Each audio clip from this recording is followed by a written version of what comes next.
Wash all the sin from your soul. I am servant. I am all you need. I'm the lamb that was slain, and my blood washes you clean. I'm the pure sacrifice. Let my life give you life. I'm the Lamb.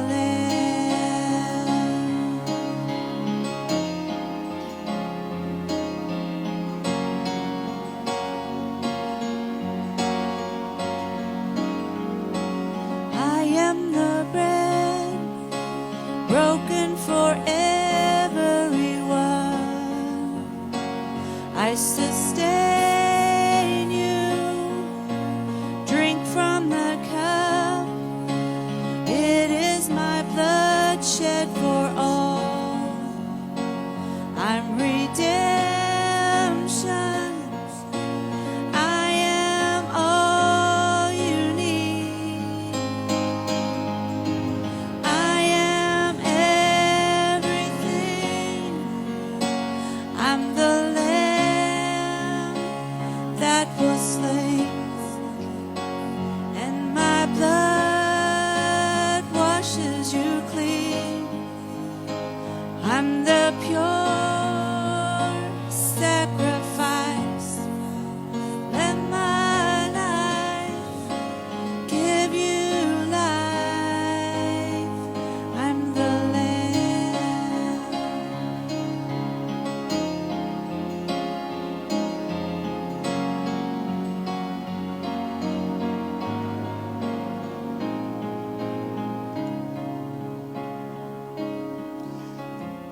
Well, hello to the assembly, family, and to all the Christians and people that may be watching.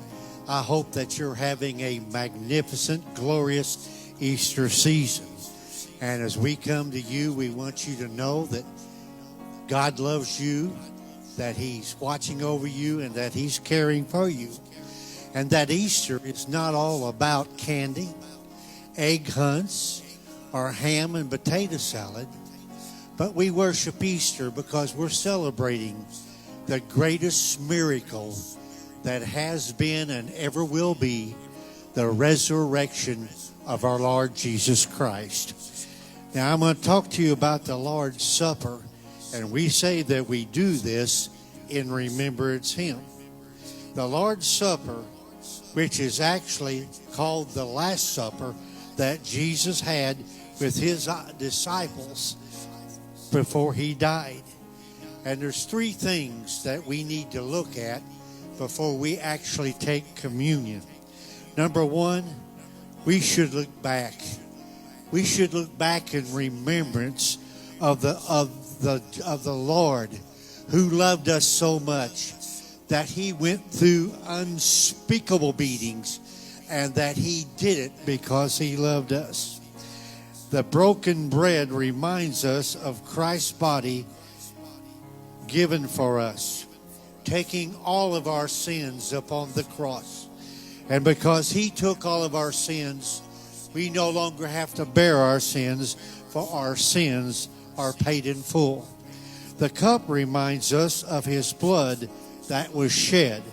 Jesus and His death makes the way for the forgiveness of our sins. The perfect sacrifice died for you and I, and then arose on the third day. Hebrews 9:22 says, "And according to the law, almost all things are purified with the blood, and without the shedding of blood, there is no remission of sin." We should look ahead. We should absorb the Lord's Supper until Jesus comes. We don't have to wait till Christmas or Easter, but we can have communion anytime we want it. Every day, if we want it, we can commune with God. And I can't think of a better time in this situation that we are in now, that we learn to commune with God daily. The return of Jesus Christ is the blessed hope of the church and every individual Christian. Jesus did not only die for us, but he arose from the dead and ascended to heaven. And when Jesus served the last meal to his disciples, he was a rabbi. But when he arose as the high priest over all the earth and heaven. Then we should look within. We should not partake unworthily. We must examine our own hearts, judge our own sins, and confess them to the Lord. To come to communion with unconfessed sins in our life is to be guilty of Christ's body and blood. For it was sin that nailed Jesus to the cross. If we will not judge our sins, then God will judge and chastise us until we do confess our sins and forsake them. We are to treat the Lord's Supper with reverence and to practice it in a spirit of self-examination.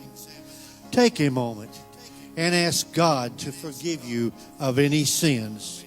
Then remember all the great things that Jesus has and will done for you. And especially remember on that third day, Mary Magdalene went to the tomb. The stone was rolled back and it was empty, for he defeated death, hell, and the grave for you and I. And he stands at the right-hand side of God now as the high priest advocate for you and I. So let us be blessed and reassured in that. Matthew 26:26. And when they were eating, Jesus took the bread and blessed and broke it and gave it to the disciples and said, Take, eat, this is my body. Father, today we come to you, and Lord, we don't have words to express how thankful we are that you suffered the humiliation and the pain and the beating and the embarrassment upon that cross because you loved us so.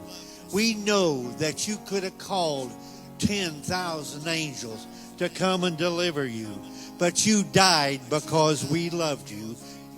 You loved us, and we love you. And because of your love, and because of your death and your resurrection, we now can celebrate the living God, and the living God, the Lord Jesus Christ. Take this, take our sins, Lord, and forgive us as we worship you. Take and eat all of it. Then he took the cup and gave thanks and give it to them, saying, Drink from it, all of you, for this is my blood of the New Testament, which is shed for the many transgressions of sin. Father, Messiah, Holy God, I'm so thankful today that we are covered with your blood and that our sins have been forgiven and that we can come to you as the high priest, boldly coming to you before the throne of grace, that you are a provider, that you are a protector, that you are a healer, that you are a master. And God, it is all this way because you died upon that cross and you shed your blood for us. And we thank you that we are covered by the precious blood of the Lamb and that we are protected and watched over by your holy presence. In Jesus' name. Take and drink all of